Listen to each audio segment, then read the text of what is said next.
What's up, y'all? This is your boy Lee Jackson. This is the Drop That Podcast. This episode of Hip Hop Talk is brought to you by Laidback TV. Over 10,000 channels, movies on demand, every sports channel, all the HBOs, all the languages, and you can go right onto your screen to see how you can download it in your iPhones, Androids, and your Fire Sticks. Laidback TV, okay? Check them out. You know what I mean? Different packages, and you can say what's up to them on their Instagram on official_Laidback TV. Now, let's get into motherfucking hip hop talk. Oh, guys, we got some shit. All right? Not much, but I'm going to save my most interesting thought for the end. We got T.I. in the news. T.I. is suing Atlantic Records for charging him $50 million for his masters that he sold them, and he's trying to buy it back. At first, he was told they were worth $3 million, but now they're charging him $50 million. Okay, here's what I got a problem with, right? $3 million is fucking crazy. When you look at what he accomplished with trap music, what he accomplished with Urban Legend. Now, mind you, trap music had the biggest fucking single at the time, Rubber Band Man, okay, produced by David Banner. Urban Legend was led by Bring 'Em Out, a Jay-Z sampled record that was produced by Swiss Beats. Yes, right, Swiss Beats and an Atlanta artist like T.I. They're forgetting what the album King did. King was debuted number 1 on the Billboard. It was led by What You Know About That. In the same year, T.I.'s debut movie, ATL, came out. 06, it's pretty much debatable that if that was T.I.'s year. It's debatable. It's definitely debatable. You could make an argument 06 was T.I. year or Ludacris. But T.I. was definitely a big argument. Good debate. Great points.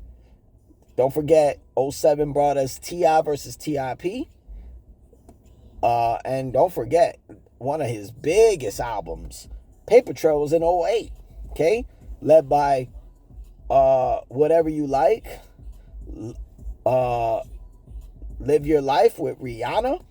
You know what the budget was for Paper Trail? Look at the features. We talking Ludacris, B.O.B., Rihanna, Usher, Jay-Z, Kanye West, Lil Wayne, John Legend, and Justin Timberlake. Do you know how much that fucking budget is? Legends. Mostly legends on that all-star card. Okay? So, saying that his masters is worth $3 million is fucking crackhead mentality to me. Y'all need to put a little bit more respect on T.I.'s name. His run from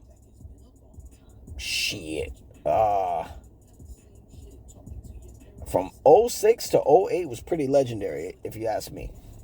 That's 3 straight number 1 albums, okay? So, I don't know where the fuck they got $3 million out of that. Maybe after 08, there's an argument that maybe those masters are worth $3 million, but you got to add the rest. Now, is it worth $50 million? I can see that. Hell, Justin Bieber sold his masters for $200 million. So, it is not that far-fetched that T.I. is $50 million. That's not bad. Actually, that's not bad at all. But him being indie, no longer with Atlantic, I think I understand why he would want to buy that back. It's worth a lot. You can get involved with movie soundtracks and so forth, commercials. Makes sense. I think it makes sense. I hope it works out for T.I. I hope he settles this before his album Kill the King comes out. He's been the last 3 months has been a pretty good run for T.I. coming back for one last run for his last album, you know, with his hit single Let 'Em Know, Family, I think it's called Family Montage or something like that. It's a second single. Don't forget the records that he teased against 50. It was pretty legendary run. Pretty legendary run. Um, I hope that doesn't stop the album from coming out. I'm kind of interested in hearing the album as a T.I. fan. Hopefully, I don't think his son King should be fucking putting out any music after being arrested for something dumb as shit, just like Pikachu. Motherfucker ain't got no license, driving around in a damn Cybertruck with a fucking gun in his hand because he's worried about, he's in a bad neighborhood. He's scared for his safety and shit. I don't know what the fuck that means. Either get the fuck out of Atlanta or stop. I don't know. You don't have a fucking license. I mean, I didn't see the point of what he was doing, but that's beside the point. Secondly, North West, the daughter of Kanye West and Kim Kardashian, is coming out May 1st with a EP debut. 6 tracks on Gamma. That's interesting. That's very interesting. I am really interested to hear what she got. You know what I'm saying? I said this on a few episodes back where she, let's look at her track record, right? She debuted on 2 records on the Vultures album with Kanye West, her dad, and Ty Dolla $ign. Big hits. You know, especially that one song, you know, Bless Me. You know, it was pretty dope. It's pretty dope to hear her on a record. You know, following in some form or fashion her dad's footsteps. And you know, she got booked in Chicago for a festival. That's dope. Got to see how she did on 2 days being on the show, her dad's show at SoFi Stadium. You know, being on top of the globe, yo, that was fucking fire. How she was on top of there. You know, she didn't look nervous. She looked like she was born to do it. So blessings to her. I'm curious. I'm curious to hear how it is. I think it's a little bit crazy that one of the tracks is called Die on her EP. So I want to see what they do. You know what I mean? I want to see how she do. I'm gonna critique this EP the best way I can. No bias, but I'm also gonna be objective. I want to see her do great.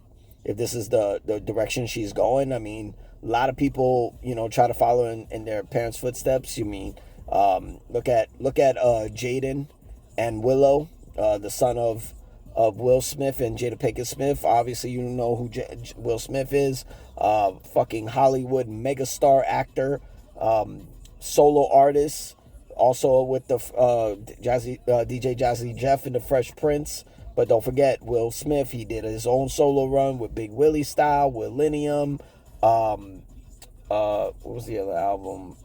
Born to Rain, Lost and Found, you know, and based on a true story he just put out a year ago. Jaden and Willow, you know what I mean? Willow went the alternative music route, and Jaden, he went on the hip-hop route, rapping, you know, definitely trying to create their own lanes. When you look at Blue Ivy, daughter of Beyonce and Jay-Z, you know, she making her dancing debut, going on tour with her mom, you know, on the Renaissance tour. The Cowboy Carter tour. You know, she killed it. Made viral moments. I want to see what North could do. I'm going to listen to this 6-track EP on May 1st. That's going to be very interesting. I want to see what that's about. So shout out to her. Shout out to Northwest. Hope she does something. I hope her dad, you know, produced every record. If there's anything that she needs to do is just concentrate on the music. But when you got a dad who's a production genius like Kanye, I would assume he's somewhat heavily involved, and he should be.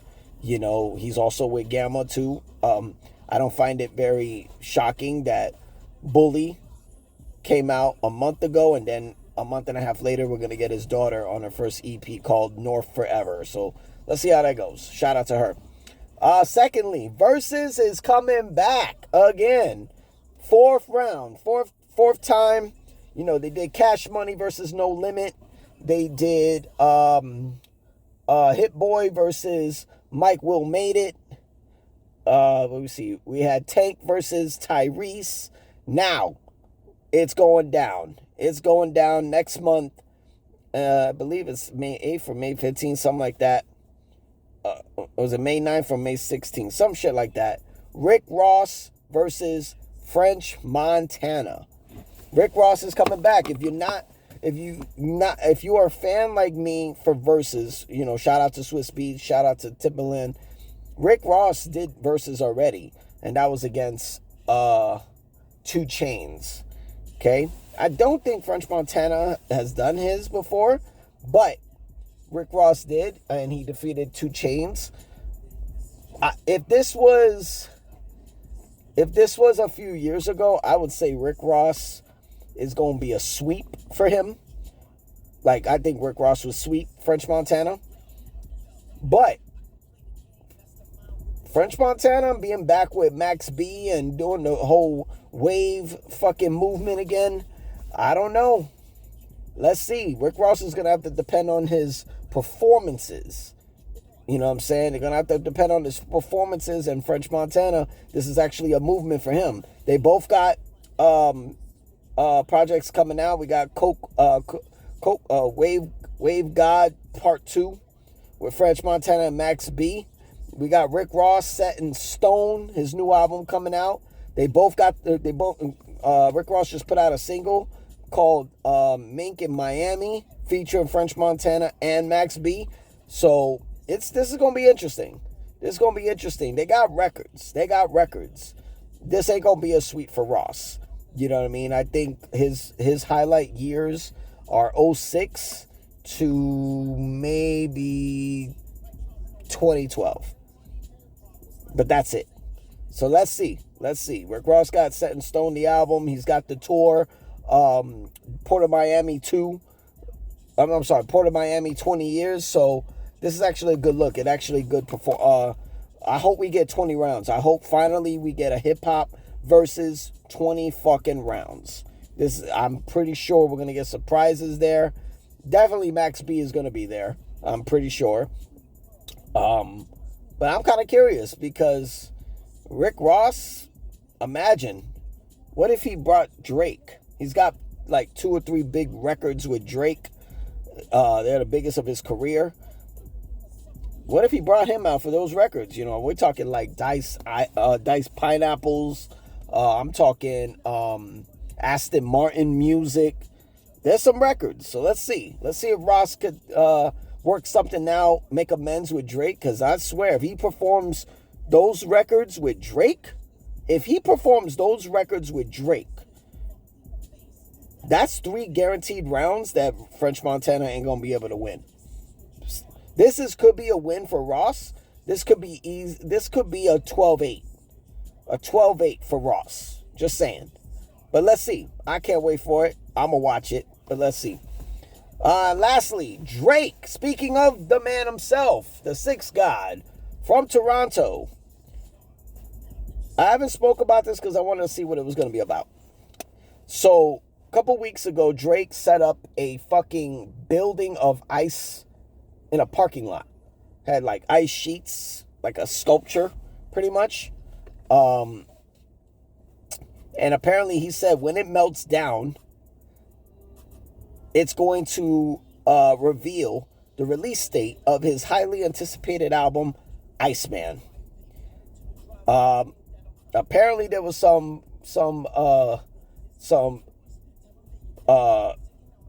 I don't know, I doubt it was health, but it was some emergency regulations regarding that. People could be on top of it. What if they slip and fall and crack their head? It could be a hazardous situation. So somebody broke through and got what was inside. It was basically a fucking Ziploc bag with the release date in it for Iceman, which is scheduled for May 15. Interesting. Would have never thought that fucking date. But it is a date that's months after J. Cole's fall off, and 1 week after Chris Brown's new album Brown. And not only was that the one who found it, it was a streamer, and it was actually 10 grand in it.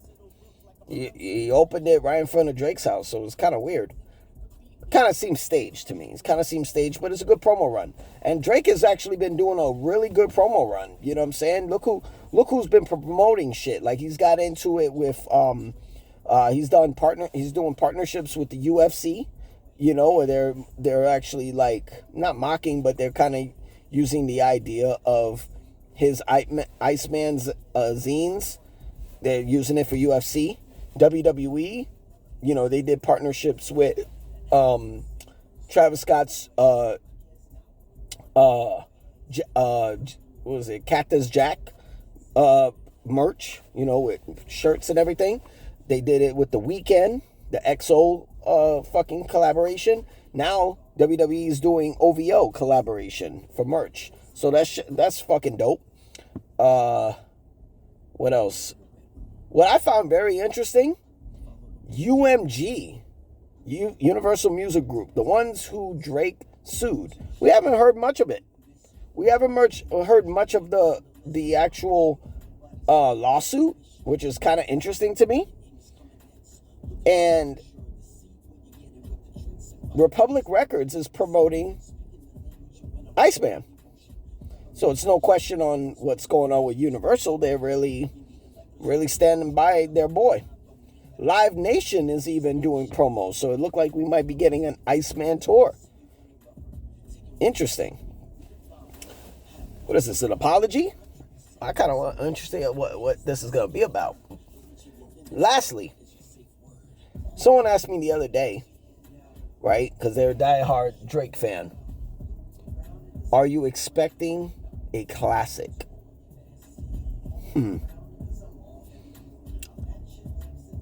The bar is high for Drake for me. Okay? Now here's why. Look at the last few albums, right? The last few albums, you know, For All the Dogs. I mean, I'm not even counting some sexy songs for you because that's a collaboration with, what's his name? Party Next Door. I'm looking at the solo albums, you know, For All the Dogs, Certified Lover Boy, Dark Lane demo tapes, Honestly Nevermind, A Hurt Loss. Well, no, that's a collaboration with 21 Savage. I'm just looking at the solo albums. All the solo albums, all the way back after Scorpion. I'm expecting a fucking classic. I'm not even looking at 2 years it took. Because if we're being honest, this is going to be almost 3 years since For All the Dogs. For All the Dogs came out in 2023. The Battle was in 2024. The Downside was fucking 2025, and now here we are in 2026. So we haven't had a 2.5 year. We had a 2.5 year stretch without Drake putting out a new album. Yes, I'm expecting this to be a classic. I don't give a flying fuck if it's got slaps on it. I don't care if it's got fucking pop music. Honestly, I don't even want to hear that shit because For All the Dogs kind of was false advertising. You know, I was expecting a fucking killer album, and I got more singing and more bullshit than anything, right? Like records like First Person Shooter is the kind of records I thought I was going to get from Drake, For All the Dogs. That looked perfectly with the album cover. Iceman, I want to see. You know, look at all the pictures that they're putting up on his website for Iceman. You know, fucking a picture of DJ Khaled who's holding the signs. I got two songs with Drake on my new album. Not anymore. I see a picture of Dr. Dre giving a high five to forgot this guy's name, Lucian or some shit. He's giving a high five to this guy at the Grammys after the announcement was Kendrick Lamar for Not Like Us won Best Rap Song. I wonder if these people are the ones who are going to get attacked on Iceman as well. I would love to see this. I don't want to see petty Drake. I want to see revengeful Drake. I want to see I got energy, got a lot of energy Drake. I want to see push-ups Drake. Now, I don't want rematches with Kendrick. That's like, what are we going to do with that? There's no round twos in this shit. So he needs to stop that. If he wants to go at everybody who didn't defend him and was jumping on his back along with Kendrick, then cool. Get at everybody except Kendrick. Leave him alone, because that's a battle you're not winning. And waiting 2 years later doesn't put anything. And I saw that little zine he put on his website as, and if I call your bluff, answer on the first ring. I hope that was not a Pusha T jab, because lyrically, Pusha T will fuck you up, and he's got his brother with him too. So if you want to go at Clips, cool. You want to go at Jay, I want to see even better. But I'm expecting a fucking classic. If not a classic, a cult classic, and I will not accept anything less. I want to see a really great album if you naming this bitch Iceman. But that's all we got for Hip Hop Talk. I'm your boy Eddie Jackson. So drop that podcast. Make sure y'all hit that sub button, hit the likes, and tell me on the comments what you think. Who you got as far as Rick Ross versus French Montana for verses? What you think of Northwest's new EP, and what are you expecting from the new Iceman album from Drake? But I'm your boy Eddie Jackson. So drop that podcast. Y'all be cool, all right? Peace.